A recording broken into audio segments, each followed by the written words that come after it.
Here we are. Okay. Welcome to Old Men Welcome. Magic Episode 1 with your hosts, Alex and Steve. How are you Hello. today, Alex? Good. How are you? Pretty good? Not bad. Not bad. Sunday. I'm already freaking out about work on Monday. Yeah. I'm Yeah. thinking about all the shit that I The did. weekend's almost over already. Yeah. Weirdly. Sunday is historically a panic day for me. Saturday is the day where I'm like, okay, stop thinking about work all the time Yeah. on Saturday. You should just have a day of rest. Just devote Saturday to relaxation. And then every time I do that, I wake up in a cold sweat on Sunday and I'm already thinking about all the shit that I needed to finish before Monday morning that now I don't know how I'm going to do on Sunday. You have that much over the weekend to do, like at home. Well, the problem is I've had jobs for like the last 15 years that never actually end. Yeah. Like the amount of work it's actually Yeah. You just can't. Yeah. a I little bit understand. frustrating because like the faster you move, the more whoever you report to goes, oh, fantastic, now work on. Yeah. Here. And I've decided that I just can't keep doing that at this point. It freaked me out all the time when I was like 28 or 32, but I either had more energy back then or I was just not as tired of it. I just wasn't as sick of it yet, maybe. I can't figure out what it is. I don't know if it's physical decline or just like overall emotional fatigue. I think everyone, I can't and do I it. don't know if it's just like especially people our age and our generation at the moment dealing with this kind of thing, but there's like we always got, told and fed like this, work hard and, like you'll rise up like, through the organization by working hard and doing a good job and shit like that. But it seems like, they always say like stuff about incompetence getting promoted and I feel like it's like you said, like that, the better of a job you do, it's just like they're like, oh, okay, here's more shit. And It's just they always. keep you where you are because they're happy with you like doing that. I mean, in the fields I've been in, I guess I've been lucky because I've never felt like the people who were above me were incompetent in any way. I feel like I've worked historically with very competent people who I respect, and I feel like even if we didn't get along all the time, I felt like they did a really good job. They were really intelligent. Uh, they were also hard workers. It's more just like the fields that I've been in. Hmm. You can work your ass off, and then maybe when you're 45 you'll get like an $80,000 a year tenure track position where you have to keep working your ass off until you die. Even if you get tenure, people are like, oh, tenure, and then you can just do nothing. No, because I've seen what happens to the professors like in the field that I work in who got tenure and then like didn't keep getting funded to do the work that they really wanted to do. They had to spend like the next 20 years like not doing the things that they wanted to do. And they were given all of like the bullshit administrative stuff to do in the department that nobody else wanted to do and that you didn't have to do if you brought in a ton of grant money and stuff. It was like there was never like any time to relax or slow down at all. And I don't know, I didn't have the energy for it. Similar thing with, I mean, like the legal field, it's like when you're doing like legal research and you don't know what the outcome is going to be, it's kind of like you can research something competently, but you can also just keep going. You can it's kind of like you said, open-ended. You can look into any legal issue as deep and forever, like, as you want. And I don't know. It never ends. But lawyers at least probably make more They money do make money then. than your average microbiology professor. Yeah. You could put your nose to the grindstone for like 25 years in the legal field. Yeah, and then you'd be making lots of money for sure. Retire at the age of 50. Maybe, unless I mean, certain parts of the legal field you still don't make a lot of money. Like if you're like an environmental lawyer or something. Yeah, or the one yeah. you chose. Huh? The one you chose. Yeah. But for the most part, yeah, you're right. You will at least make money doing that. But I don't know. I don't like the stress of like having these like open-ended projects that affect other people's lives. You know what I mean? I don't want to be like, I don't know. Oh, well, I could have worked on that a little more, I guess, and like done better and maybe like helped that person more or like, I don't like having people's lives in my hand, their Now financial everybody in situations in my Harrisburg, hands. Pennsylvania is going to die from childhood cancers because you weren't working hard enough as an environmental lawyer, Jesus Christ. right? That's what's going to happen. That's going to be your fault. DuPont's going to poison all these Put people. it that way. Jesus, I You guess can't I have to figure go it out. become an environmental lawyer. But yeah, like my new position, it's a whole different thing, but now it's startup, right? So we pretty much everybody there has more work to do than they are able to do. It's like if I wanted to work 24 hours a day, every day, there would literally be enough. There would be plenty to do. Like I could do that. Yeah. But I can't. I burn myself out. My boss actually at some point told me, don't work so many hours because we log our Well, that's hours. good. And I was like, okay. But then, you come in on a Monday and then they're like, oh, is this ready? Is that ready?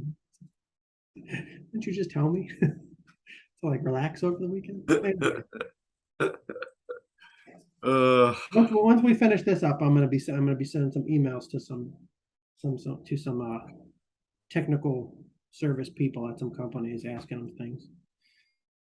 Again, we got clients coming on Monday. I got to prepare for client visit on Monday.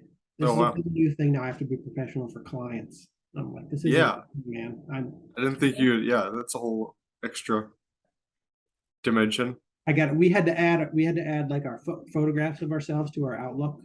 So when people receive emails from us, they don't just see our name, they actually see our picture and stuff. My picture is sideways. They keep telling me to fix it. I'm like, listen, man, I'll get to that at some point. You told me to upload it.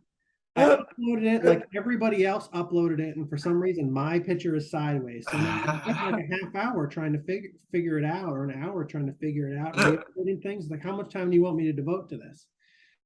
Maybe somebody in HR can like take my photo and they can re-upload it and see if it works for them. But I think for now my picture is gonna stay sideways. This is how I am. I'm a sideways photo kind of person. I don't wear ties. I wear t-shirts to work. I wear the same pair of pants every day.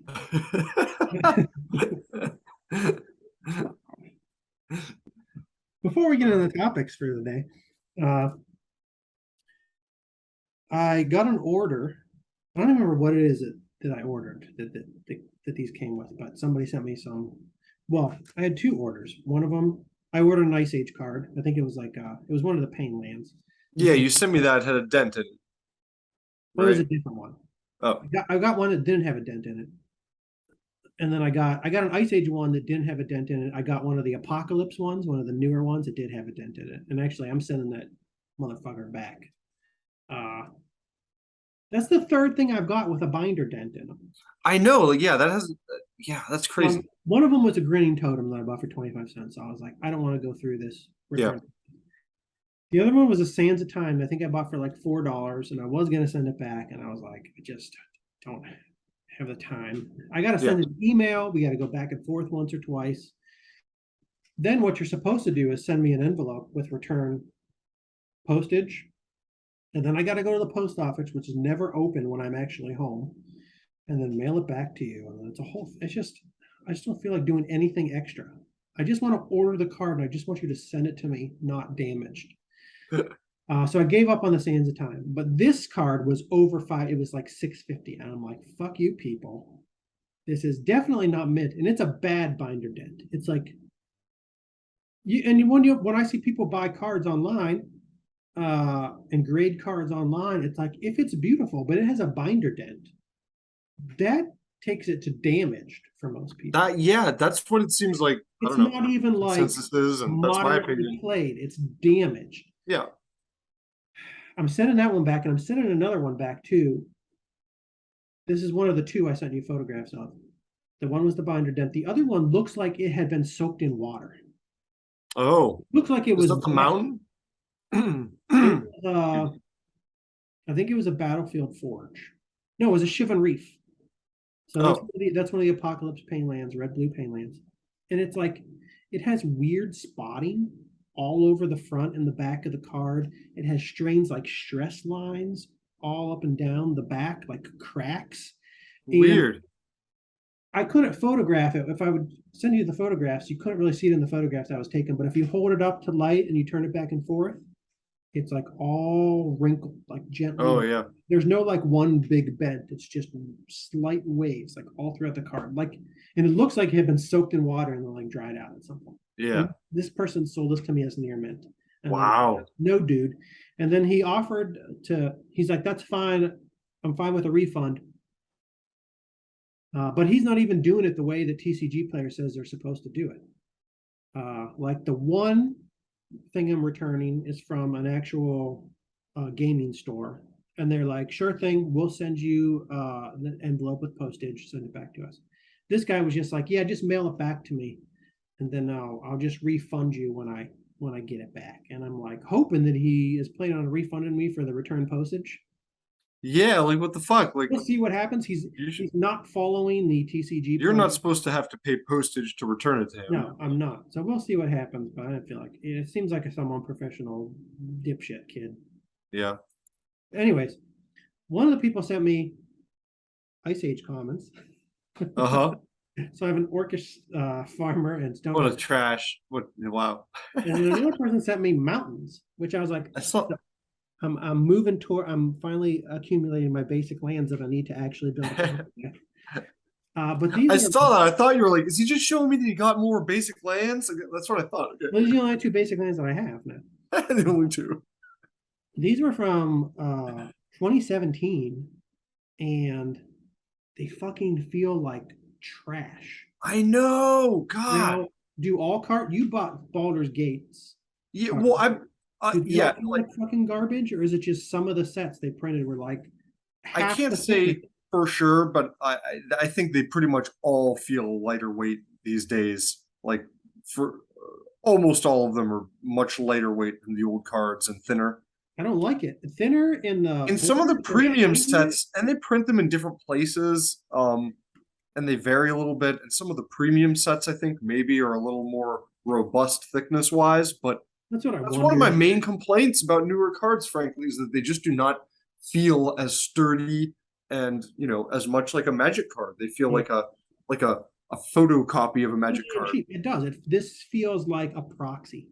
Yeah. And I don't know what set this is, something in 2017, but I did wonder if like some of the nicer sets, like I don't know if I were to pick up one of those boxes, I don't know what that symbol is.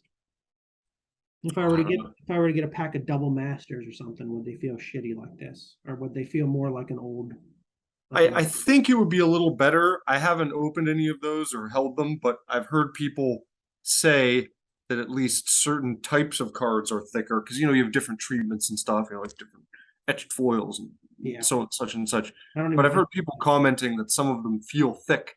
So at least with the special versions of the cards, they'll be beefier.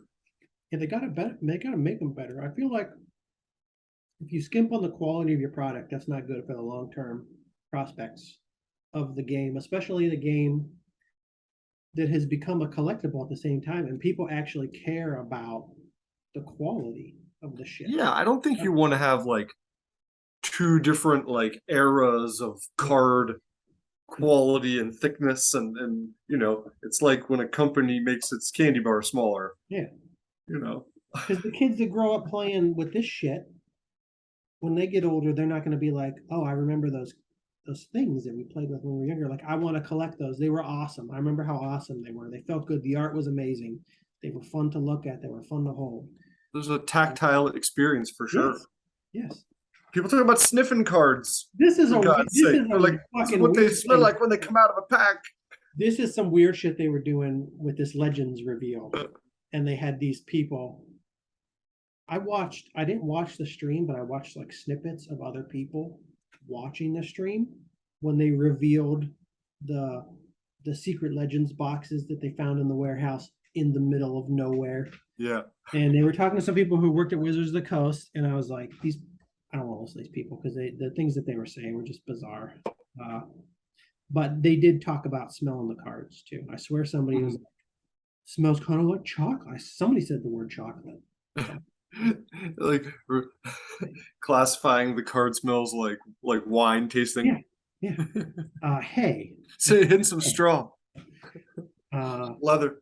cat piss, You and, don't want the cards that smell like cat piss. and That's hay. bad. Those are basement cards there. Uh, what was I gonna say? Oh, I never opened a box of Legends, but I was opening cards in '94. I don't remember ever thinking anything about the way they smelled. You just opened the fucking pack of cards. Never smelled my cards. I mean, not like I was really paying attention to it, but I'd say to the extent that, when you open up a book, like there's like a little bit of a book smell when you crack open a book from a library. That's all. Like, I maybe noticed it to that extent. I wasn't really like, huffing my cards when I opened the packs or paying attention to My it. vintage and modern libraries have a particular Yeah. Yeah.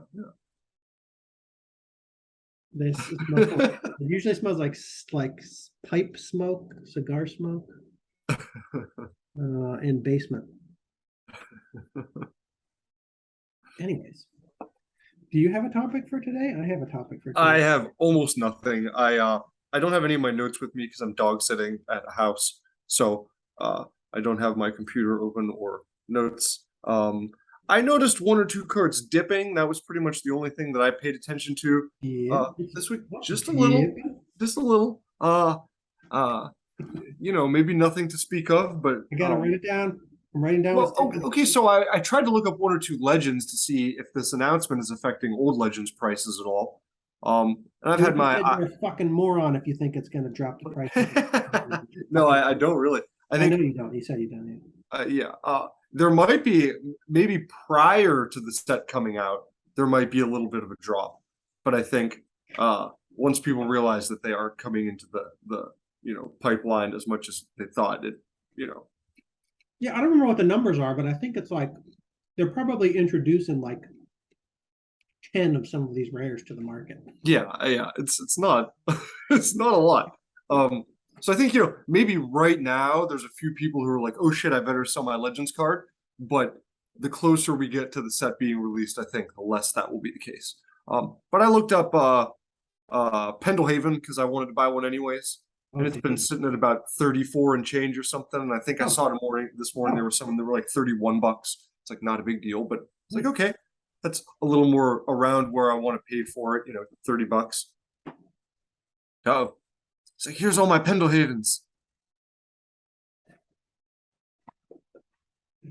I bought one Pendlehaven. And I'm trying to remember how much I paid for it. Yeah, baby. Yeah, I don't think I paid $30. No, that's good. I'll look it up real quick. What else is dipping? I've been watching In the Eye of Chaos for a while. It's down. There's a couple that are right around 200 as opposed to 250 where it had been, which is just that was way too high. Underworld Dreams was down $5 or $9, something like that. What's the market price on that? Do you have any idea? You know what the market price is on the Underworld Dreams? I want more Underworld Dreams, but I'm probably actually just gonna have to buy it's gonna be hard to convince myself that it makes sense to buy 4 Underworld Dreams. Yeah. When I could just buy, I bought one. I'm like, that's cool. I got one Legends Underworld Dreams. When I can just buy 3 more 8th edition. Yeah. For $1. Yeah. That's kind of what I decided on for a lot of these Legends cards. I'm like, okay. And Ball Lightnings from the Dark. I'm like, I feel like I should just get one of the at least for now. And then if they come along later and you can pick one up, then pick up more, I want Spirit Links. I bought some either 4th edition or Chronicles Spirit Links. I can't remember what set they were released in. I bought 3 of them. I want to get one Legends Spirit Link. I want to do the same thing with Stormseeker too. There's so many things that I want. It makes much more sense just to get one of the ones that were reprinted, and then if you want a play set for a deck you're trying to build, I'm just gonna fill it out with Chronicles or 4th edition or whatever. Yeah. What was I doing? I'm looking at my Pendlehaven. Yeah, Underworld Dreams was in the 90s, maybe about 100, and I think now I saw it at $5 or $10 cheaper than that, 85 or 89 or something like that. It's deep. I've had my eye on a sinkhole for a while. I really want to get at least one sinkhole, and it looks like it's dropped a couple dollars, but all of the ones up are from TCG Direct, and I'm a little nervous about ordering a near mint sinkhole from there and having it come in near mint, you know? I I did don't know if I should be or I not. did What do pay you- over 30 for my Pendlehaven. $34.99. Yeah, okay. That's what it's about. That's right about where it's been at for a couple months, I think.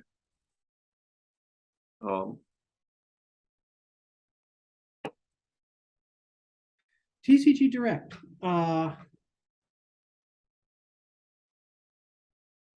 feel like I have had better luck condition-wise with the things that have come from TCG Direct. Really? Yeah. In what price range? Well, I mean, everything I'm buying is like pretty much $5 to $50 on TCG. Yeah. Most of the cards are like 5 to 10. Most things are in that range. I mean, the Pendlehaven I bought from TCG Player came direct 35. I don't know what the sinkles are going for. Are you more worried about the expensive cards or less expensive cards? You A think they little bit. value I'm more worried about older cards, I think, from them. I guess maybe that's just the best way to sum it up. I've gotten plenty of near mint cards, and plenty of them have been old. So, you know, because I bought a lot of things like, you know, unlimited giant growths and some commons like that for a couple bucks that all came through there, and a lot of them came in, you know, very, very nice, like unlimited twiddle and stuff. I haven't picked up too many like really expensive, no, I shouldn't say really expensive, but I haven't picked up too many cards from them that are more than $10 or $15. I've mostly been picking those up from individual vendors. But yeah, Sinkle's been around 30-ish, I think, 30 something, or around 30. And now there's several up for 25, 24 from TCG Player. has that ever been reprinted? After Collector's Edition, Eternal Masters. I don't know what Eternal Masters is. Yeah, it has. Sorry, yeah, it's Okay, in so it's Masters. not I think reserve like list. low number reprints. Yeah, it's not reserve list, but it's really only Eternal Masters and a Collector's Edition. So kind of reprinted, but also not really. And again, a card I feel like they might be a little hesitant to reprint just because of, you know, the type of card and the direction they steer the game these days. I feel like they might not want to throw that into a set.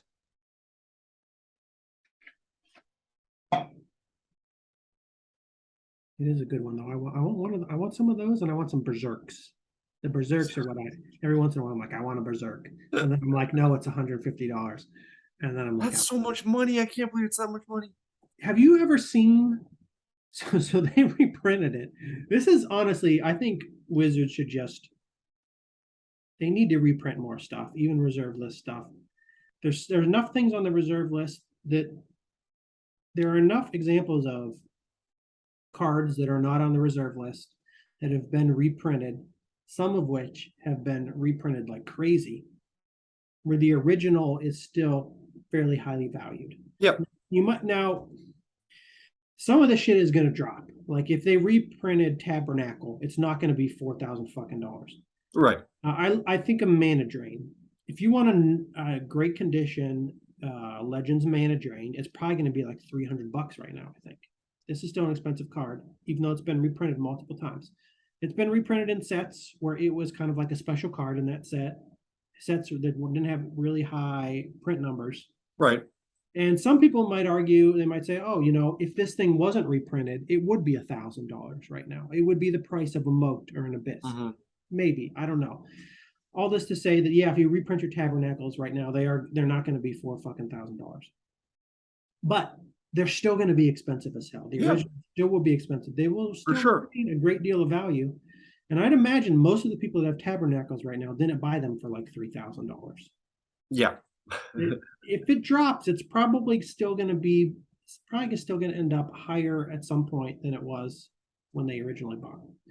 Where was I going here? Oh, I was going Berserk. Wizards should reprint more stuff. And no offense to this artist or not, but they should, I don't want to offend anybody, but they should reprint it the way they reprinted Berserk. I don't know if you've looked at the art of the reprint of Berserk. The art of the reprint? The No. art of the I reprint. know the old one. The Berserk, the original art is fucking badass. It's one of my, it's iconic. I think it's one of the coolest looking cards that I remember from back in the day that I couldn't get it in revised. I would look at the limited version, and be like, oh, that's awesome art. This is the art on the reprint. I don't know if you can see this. I see one where it's like a werewolf kind of guy. I've shared my screen. This, can you see this? Wait, hold on. Hold on. I don't know if you have to do something to make the screen that I'm sharing larger. No, I lost the whole meeting. Hold on. Oh, Oh wait. What the heck? Are you showing me something in picture here? Yeah. I'm screen sharing. Yeah, okay, sweet. Yes, that's the one I just saw, that werewolfy Okay. looking guy. Yeah, I think this is fucking terrible. This is terrible art. Like, I want Berserks. I could get this for half the price. It's crazy to me that this is even $50. I can get this for half the price of an unlimited Berserk. I would never want to own that card. More than half the price. But it looks so terrible that I can't buy this card. I cannot buy this reprint, Alex. It looks terrible. Do you not agree? I agree. Compared to the old one, I would absolutely. Now it has the new. It's like a new. It's new border, isn't it? It's new border, but it's not even that. It's the So yeah, I can't buy it because it's new border. And the art. I don't like the artwork. You know, now this is another version that's slightly better, in my opinion. I wouldn't be embarrassed to cast this spell. It's still not as awesome as the original, but it's not terrible. This one was in this was printed in what set is this? Secret Layer series? I forget what Secret Layers are. Do you know what Secret Layers are? Oh yeah, they're like a pre-order thing. Like they announce it, and then you can purchase them directly, and then they mail it to you. But you just get those cards that are in the secret layer, just like a handful of cards. Okay. So it's kind of like they print it according to how many sales they get, I guess. Okay. But it's still very small print run because not too many people order them. I don't even know what to make of this price. This is not a real price chart. It's just, yeah, that's like a glitch. Yeah, flat the whole time. The art on that isn't bad, but it doesn't really look like Berserk to me. It doesn't look like it fits the name or the concept of the card. It looks like some sort of blue illusion-y enchantment spell, kind of. Yeah, it does. But it's good. It looks good. It looks better than the werewolf guy. Doing a scream. He's showing his fangs right there. He's getting mad. Oh, yeah, okay. He's getting real mad. But the old one, it just looks like, you know. It looks like an absolute meth-fueled berserker. Well, plus it looks like a force field or a mox, you know? Like, artwork-wise. It looks like it has that old school... Yeah. Dan Fraser doing his blood thing in the background. Yeah. Really blood thing.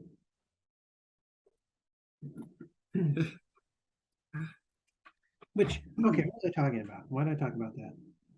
Reprints. You were talking about stuff dipping. We talked about legends. We talked about sinkhole dipping, and then I went on a berserk rant. Yeah, that was about it. I just know there are just a few of the cards that I've been paying attention to, and I saw them go down a few dollars, and they, you know, I didn't have time to look at anything outside of that, and outside of legends, really. Trying to think what else. I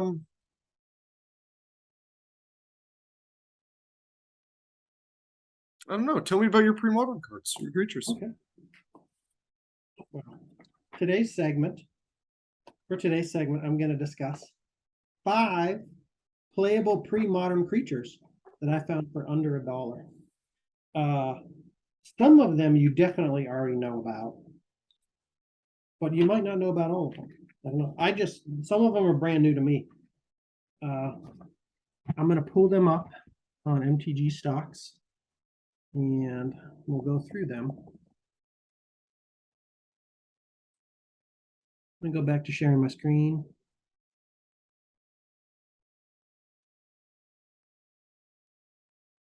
Could you see things? Could you see what I was sharing earlier? Was it decent? Yep. It was large enough? Okay. I'm back to sharing. Oh yeah, that works. Yeah, I see that. First, pre-modern creature. It's highly playable and available for under $1 market price. Jackal Pup from Tempest. This is one I'm assuming you've played. I mean, I remember Jackal Pup from back in the day because I was still playing around Tempest time. Currently get these for 30 cents a piece, Alex. 30 cents a piece. It's been reprinted multiple times, I think. Let me see. Other sets. Mystery booster cards, masters.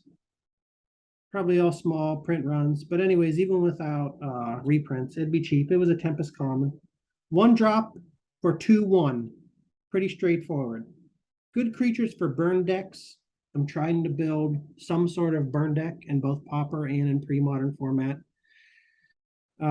Everything's cheap in Pauper, but pre-modern format, I feel like there's quite a few cheap decks to build in pre-modern, but you can also go crazy in pre-modern because there's Mox Diamonds and Survival of the Fittest and all sorts of guys cradles. You can go crazy, but I think it's pretty easy to build a fairly competitive burn deck in the pre-modern format. That's probably true for any format, really. If you wanted to just start with a fairly cheap deck to build, yeah, it'd be easy to pilot, and it would also be fairly competitive. You just go burn. I don't know how many creatures I want to include in it, but I was looking for creatures for the deck. I saw Mog Fanatic, of course, which is a good one, and then Jackal Pup. So, quick way to do some damage with a 1 drop. It has a for sure. Has a downside, but it seems like a pretty minor downside to me. But yeah, if you're playing a burn deck, then you're going to be racing them to 0. So that's the idea. Hopefully, you're doing enough damage to them so that even when they do 1 damage to your Jackal Pup to kill it, and that does 1 damage to you, that's not going to be too bad. If that kills you, you're doing something wrong in your burn deck, though. So Jackal Pup, that's pre-modern playable creature number 1 for under $1. Playable pre-modern creature number 2 for under $1. This one was new to me. I don't know if it'll be new to you or not. Apocalypse. Lightning Angel. You can currently get it for a market price of 90 cents. Oh, that's good. I like that. It's been printed in Apocalypse. It's had some reprints so far also. It's 1 colorless, 1 red, 1 white, 1 blue for a 3/4 flyer with haste that also does not tap when it attacks. Yeah. So this is the featured creature. That's what new terminology, put that in quotes. Featured creature. And like a pre-modern archetype deck that I see that is called either the Solution or Patriot or sometimes Star Spangled Slaughter. Star Spangled Slaughter. I like this card a lot. So I mean, back in the day, I do too. I like that. In my budget Wiseman deck that I used to play, it was mostly a red, white, and blue deck. I like red, white, and blue control-based decks with a little bit of red splashed in for some burn if I need to lightning bolt something or my opponent or just kill somebody with a fireball. So I think I'm going to build a pre-modern type deck just that's counter-based that has Lightning Angel in place of Sarah Angel and then some burn and plowshares for removal. A nice like mid-tempo. I've seen this deck, seen different people pilot it. I've seen different lists for the deck. It's pretty much a nice mid-tempo deck with fair amount of control and then a little bit of aggro provided by usually this creature, some red burn spells, and then there's some other angels that people run in that we will discuss in future episodes where I talk about pre-modern creatures for under $10. There's a lot of angels to talk about. Yeah. I know that's the other thing. I mean, not only is this like the featured creature for this deck that I keep seeing, it's great for an Angel tribal deck. Mhm. I guess the downside is the mana cost. You need a red, a white, and a blue. Yeah. So they're But to probably me, I mean, I don't know. It's fun. That's like what a legend should be to me. It's pretty low casting cost, harder to cast because of the multicolor thing. You have to figure that out, but it's cool and it's fun and it does some things and I like it. I like the haste. I'm trying to think when I have my two fairies moat out and my lightning angel out. I can attack with the lightning angel and still block any flyers they have coming my way that don't have a power of 4 or greater. I don't know how many flyers people usually run in the pre-modern format that have a power of 4 or greater, but I feel like there's probably not a whole lot I'd have to worry about. I don't know. Mhm. We'll see what happens when I pilot this deck at some point in the future, and whenever the hell I actually go somewhere and play Magic against people, whenever it might be. Maybe online. So I don't think much of this existed before COVID. I don't know because I wasn't really paying attention to Magic prior to COVID for a really long time. But I'm guessing it probably exploded during COVID. There's all sorts of like online tournaments or just online play groups. And there seems to be a lot of it around pre-modern and vintage. Makes sense. Yeah. Maybe because, I mean, vintage definitely because it's probably harder to find a large number of people in your immediate area who have like Power 9 and want to play vintage every weekend. Maybe the same cases, maybe it's also similarly true for pre-modern. I don't Yeah, know. I can see that because it's a little bit more of a, I don't know what you want to call it, uh, more underground format or Yeah, it's not sanctioned also. So yeah, Mhm. a lot of your sites that might be running. I just bit my tongue. Ranks and tournaments might not do a lot of pre-modern. I don't know. Oh, Technical difficulties come up. terrible. I'm seeing something called LobsterCon. LobsterCon 2020 just happened recently, I think. What is that? It was like a Magic the Gathering tournament held in Boston. They focused on vintage, but I think they also had a pre-modern tournament too. So I don't know. When I first started looking at Magic again after a long time, a few months ago, and I found this pre-modern format. I think it's really cool. I hope it catches on, and the fact that they're having pre-modern tournaments held in parallel with vintage tournaments might be a good sign that maybe it is starting to catch on. Mhm. Because I get it, it allows the old folks who like these old cards to start building decks in like a different environment. I don't know how much innovation there is going on in the vintage space right now.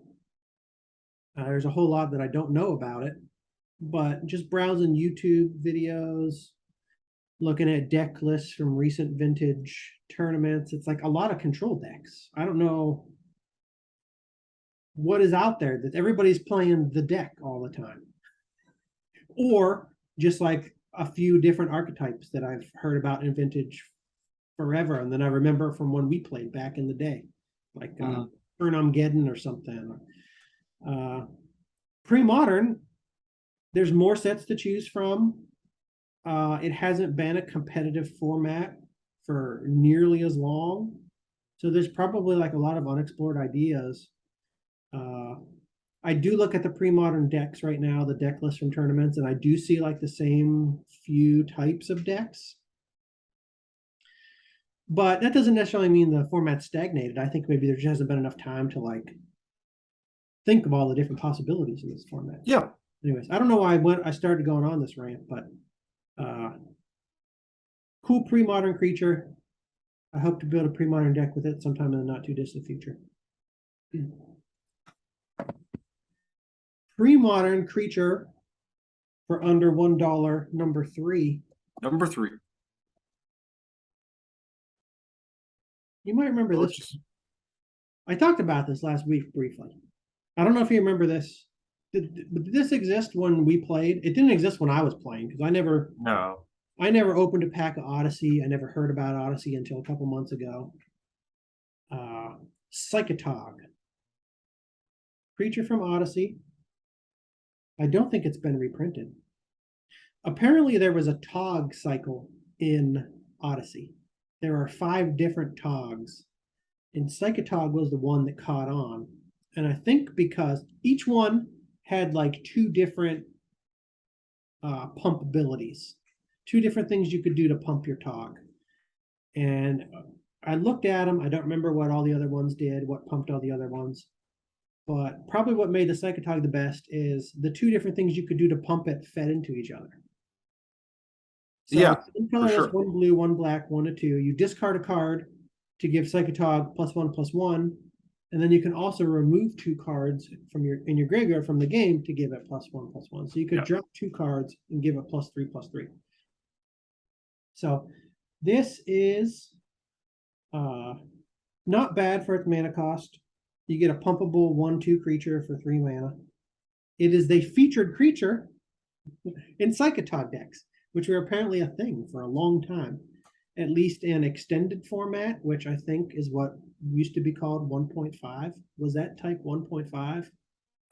Do you remember? There was type 1, type 2, type 1.5. I remember type 1.5. I remember extended as a name, but I don't remember if they're the same thing.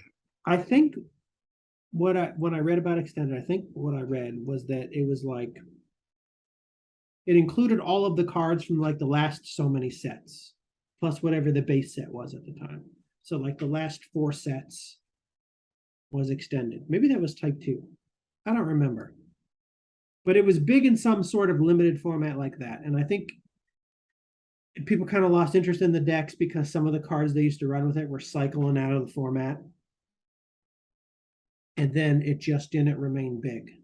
But I'm seeing it show up in pre-modern tournaments and pre-modern play nights. With these pre-modern channels that I watch a little bit on YouTube, they'll post like I don't know, people will get together at some store. There seems to be some store in Madison, Wisconsin that has a lot of pre-modern tourneys, or there's just some groups online where they get together like every weekend or something, play some pre-modern games, and somebody who organizes it all, I guess he films it, he posts them to YouTube every week or so. The Psychotog decks seem to be fairly big in that format, and I think they're pretty fun. I mean, there's lots of cool things to do in blue and black. You can build around the Psychotog, or you could just build different types of decks in blue and black and have your Psychotog as like a second potential kill option, or whatever it is people say.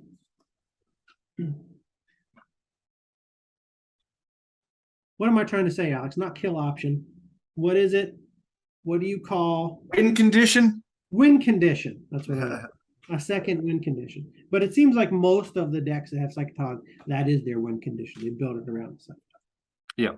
Pros can become real big real fast. Cons, I always want to run decks like far before Psychotog. It's like I always wanted to run decks where you just giant growth, and then berserk something. It's just fun. But then any deck like this, a pump deck, has the same con where you pitch a bunch of cards into some big attack and then somebody just fucking tears it or plowshares it or something. And then you've used a whole lot of resources, and you're pretty much behind for the rest of the game.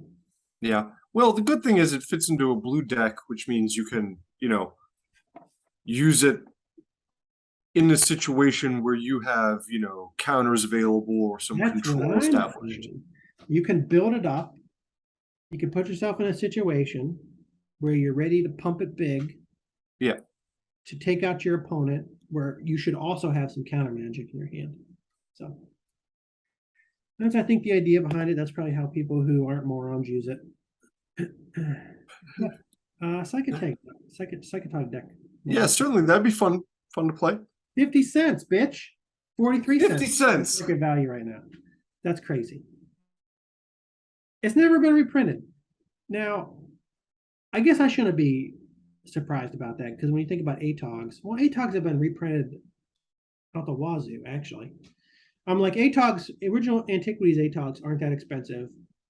They are not like a creature that wins tournaments all the times, but they are an iconic creature. People make ATOG decks because they're fucking fun. What if an ATOG wasn't reprinted multiple times? I wonder how much the ATOG would be from Antiquities. Oh, jeez. How much originally I don't ATOG? think it'd be worth much. You don't think so? It is a Okay, well, if it hadn't been like revised, even you mean? yeah. If it hadn't been reprinted, if it was just I don't know. What's the cheapest Antiquities common? It would be more expensive than a Racolite or whatever the fuck that thing is. Yeah, it wouldn't be at the bottom of the barrel in Yeah. there. It would be worth a couple bucks. $3.99. This makes me want to buy some Antiquities ATOGs. Yeah, that's a card I'd like to have in a binder or throw into some fun decks and have the Antiquities version. +2/+2 until end of turn. It eats 8 artifacts, right? Yeah. Yeah. Psychotog is better. Yeah. Playable pre-modern creature for under $1, number 4. I don't know if you've ever seen this one. This one was new to me. Quirion Dryad. It has been reprinted. It was originally printed in plain shifts. These prices I'm giving are for the original copies, not even the reprints. You can get an original Quirion Dryad for 38 cents on the market right now. Hey, that's good. I like that card. Look at this, Alex. All the way back in 2013, it was a fucking $1. Why did it go down? I don't know. It went from $1 to 30 some cents. I don't know.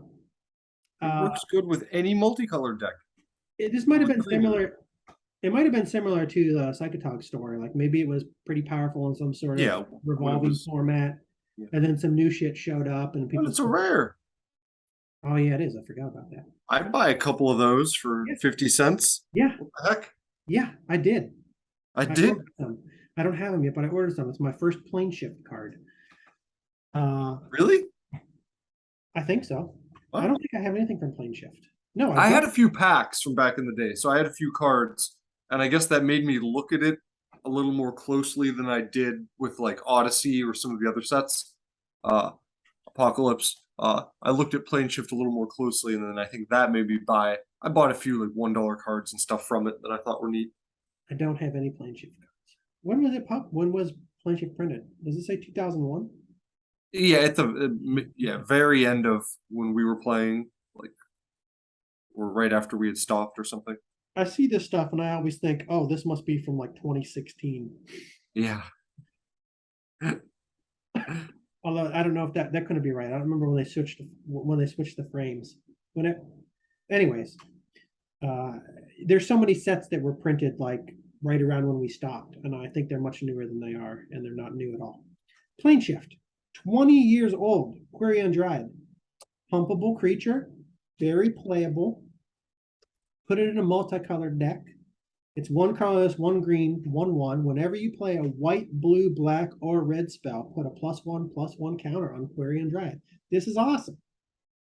People build decks around this card. People used to build decks around this card. I think they still do in the pre-modern format. You can treat it a lot like you treat your Psychotog. Run it in a deck with counter magic. Protect it at all costs, Alex. Run it in a deck with all sorts of little cantrips, card draw spells, things that keep you moving through your deck, helping you find the cards that you want. At the same time, they pump your Dryad out. Yeah, yeah. It's like an Enchantress deck, kind of. Yes. I always forget what those are, but I think it has something to do with you play enchantments, you make your Enchantress bigger or some shit. Yeah. Yeah. So I like this. I like that too. Psychotog can get real big real fast. Cons, you have to protect it. Yeah. Because I don't know, it says any spell. You could put it in a creature heavy deck too, where hell, you don't even have to protect it. Play a bunch of creatures. Yeah, I didn't think about that. Yeah, wouldn't creatures count? We should look up the I think they do. Gatherer errata. Unless Gatherer fucked it all up.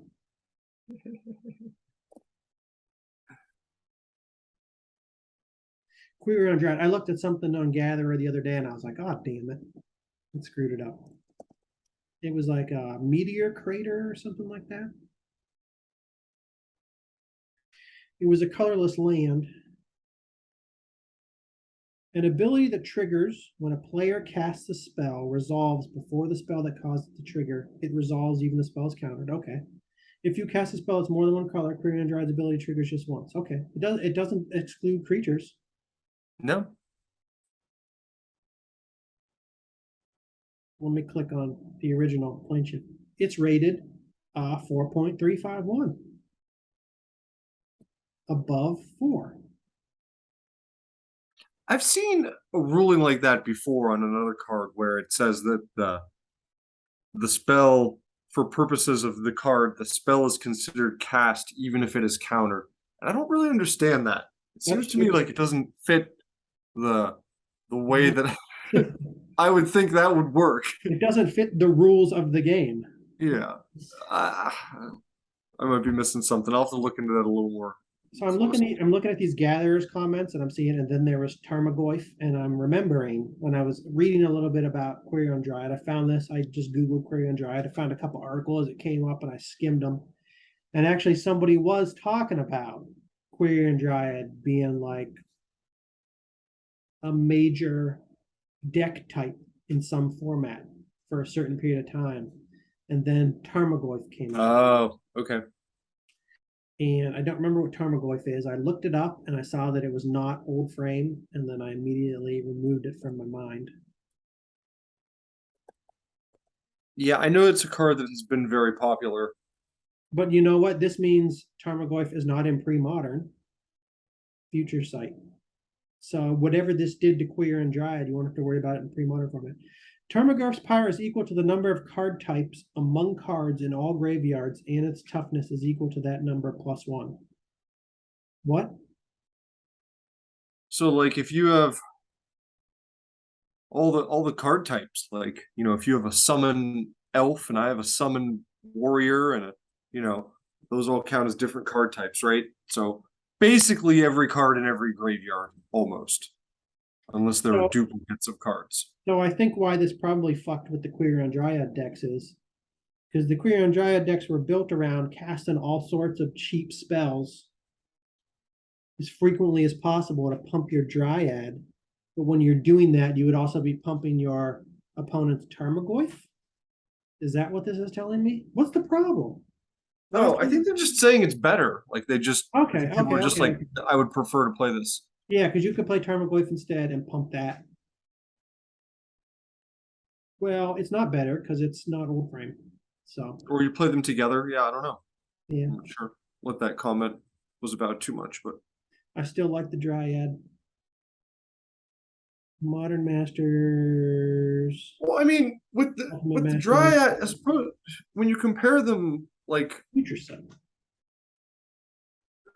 Tarmogoyf, like if you can remove cards from graveyards from the game, then that fucks it up. That's true.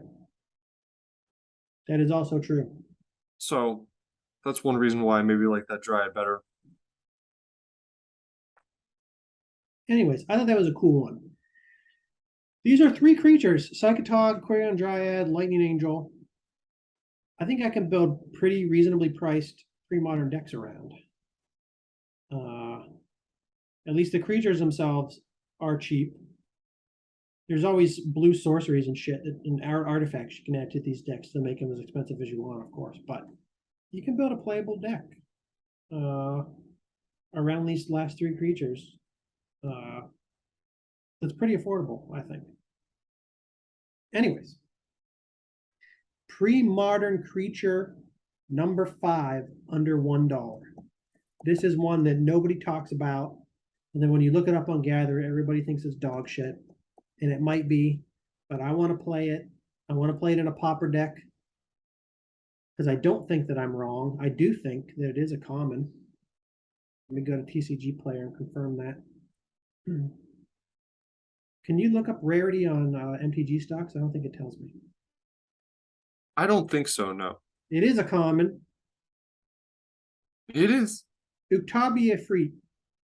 A comment from Weatherlight. I don't know if I talked to you about this before or not, but You've mentioned it before. What? I don't hate this card. I think it's good. 2 colorless, 2 green, 5/4, summon a free. It has a cumulative upkeep of 1 green.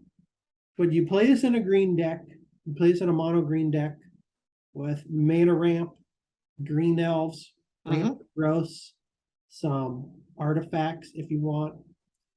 You can get this out sooner than turn 4, and you have a 5/4 out sooner than turn 4. And you should be able to, if you have enough mana ramp, easily pay that cumulative upkeep for 3 to 4 rounds, I think.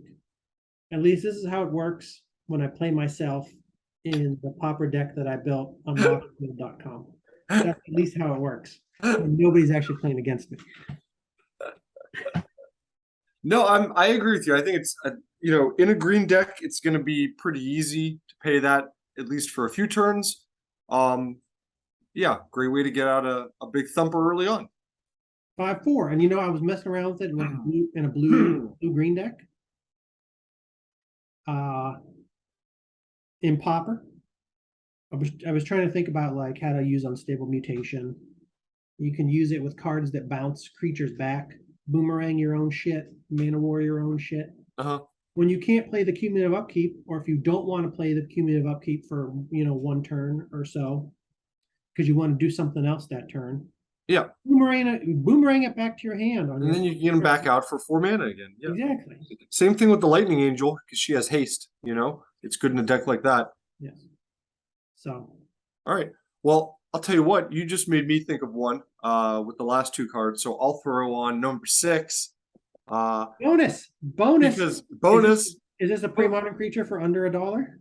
Yes, or is it, I think for $1, right about $1. Okay. It reminded me from Plane Shift. Okay, so look up Phyrexian. I'm going to pronounce this wrong. Scutta, SCUTA. I picked up 1 or 2 of these, I think, for $1 a couple months ago.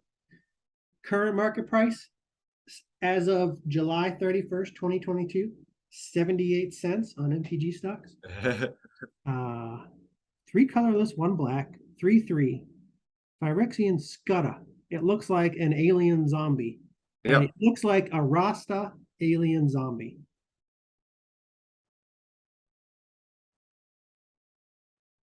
Predator. Are you still there? Yep. Okay. Oh, I was agreeing. I was like the Predator. I don't remember, but it has a Rasta hat. It has a green, red, yellow. Kind of. I don't remember. I don't know what kicker is. Kicker, play 3 life. Oh, is it? It's something you can play if you want. Yeah, it's optional. Okay. I do, from the lottery. Yeah, give me that kicker. Time for a kicker. Shut up and leave the store. Get out of here. Go home to your families. Stop playing the lottery. 3/3, 4 mana, pay 3 life. You may pay 3 life in addition to any other cost. If you pay the kicker, comes into play with 2 +1/+1 counters on it. So it's 5/5. Compare to Jazam Jin. Yeah. If it's out for 3, What the hell? if it's out for longer than 3 turns, you're paying less life than you would be with the Jin. Why do they say it comes into play with 2 +1/+1 counters on it instead of just saying it's 5/5? Is there a reason for that? You can't move the counters or anything, right? And there's nothing. Well, yeah, certain cards, especially now, there are a lot of cards that can affect counters. They can like remove counters from things, or maybe give you bonuses or someone bonuses if there are counters whenever a counter is placed onto something. There are some counter related thingamabobs going on. Yeah. Yeah, you compare this to Jazam. 4 mana, only 1 black. Only 1 black. Most of the time, the Jazam is going to take 3 life from you, anyways. Yeah. Turn 2. If it doesn't, that's because they killed it. So, like. Turn 2. Dark Ritual Scutta. Yeah. Is this a common or a rare? It's a rare. Go down. Has it been reprinted? I don't think it's been reprinted. I look for shit like Yeah. this too. I look to see what was in the world championship decks of those eras. That helps me kind of figure out like what the playable cards are in these sets that I'm not familiar with. It's like one of the first things that sometimes I'll scan. Yeah, within that block of cards, Yeah, for sure. what's in those world championship decks? What are those people like? Now, you can't always really tell what was actually the best because I think some, maybe all of these world championship decks were like draft based. So they kind of just, Oh, okay. they weren't always constructed. So they didn't have like the time to really sit down and think, okay, I'm going to construct a deck of the best cards from this set. It's more of like, what are the best things that I drafted? But you know, people draft the best cards.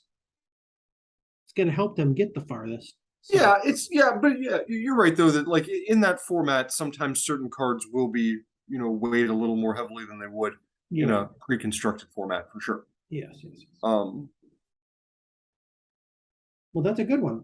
Let me look. So the Gatherer rating for Octavia Freed. I was going to look at this real quick. It's a 2.3. People fucking hate this card. that's low. Yeah, it's really low. I don't think it gets its it doesn't get its due. But again, I've never actually played with it, so maybe it'll suck. When I have to sit down and try to do something with it. What do they say about Phyrexian Scutta?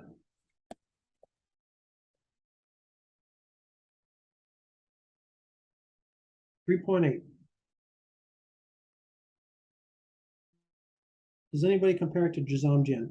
Possibly better than Jazam Jin. This guy's a real bruiser. It's a pity he didn't get a fair shot. Why didn't he get a fair shot? Since he was in such a bounce-heavy standard environment. I don't know what that means. I I guess mean, they're just saying in I that do know set.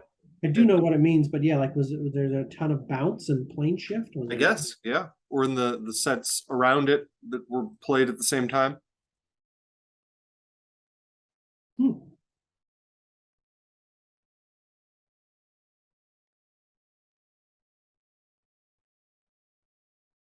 You can build a green-black land destruction Oh yeah, person, Alex. Get your that synchros, that is get your great. I would love to do Jackals, that. get your Dark Witch Rolls, get your Scuttas. Yep. Then they have to deal with a 5/5 creature when they will all, in all likelihood, have only 2 lands. Oh damn! You get your Argothian worms, you get your Spirit Oh Monger. damn.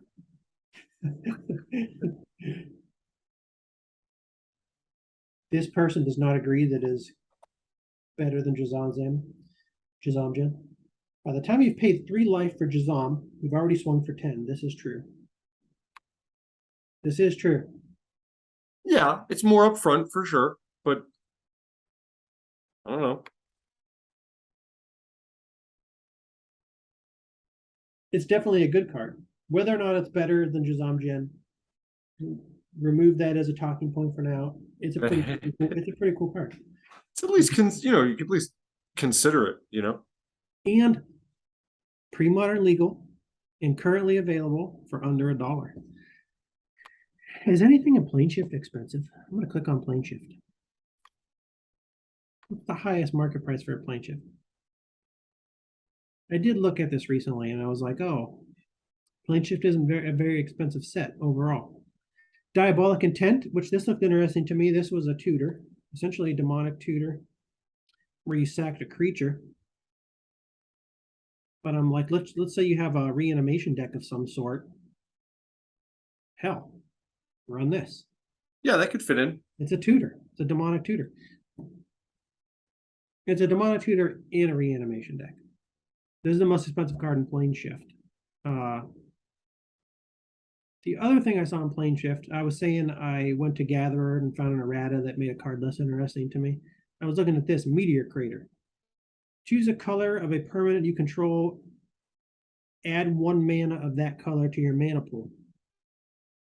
So a permanent, lands don't count. It has to be a non-land card. And I was like, oh, well, if you don't own a permanent, can you tap it for colorless? Then it would be sweet. Oh, But they specifically said in Oracle yeah, you have to have a you permanent. can't tap it for a colorless. So I'm like, Yeah, that makes sense. it makes it far less interesting to me. But $6. I was looking for interesting lands that weren't too expensive. Because I need more real estate, Alex. I need more real estate. anyways, that's the end of my list. That's cool. I have to get going probably anyways. I have to let these dogs out and stuff. Sounds Handle the good. dog situation. Well, not bad for episode 1. No, not bad. Good points. I'll try to have a few more things for next week. I haven't been looking too much at card prices or anything like that. I've just been yeah, I'm going to work and stuff, but I'll try to have some more for next week and we'll keep going. And Yeah, send me something if you have it next week. If not, we can talk about we have lots to talk about. I have 5 pre-modern creatures for under $10 to talk about. All right. I've got an interesting list. Okay. Talk to you later. All right. Have a good one. I'll see you. Bye.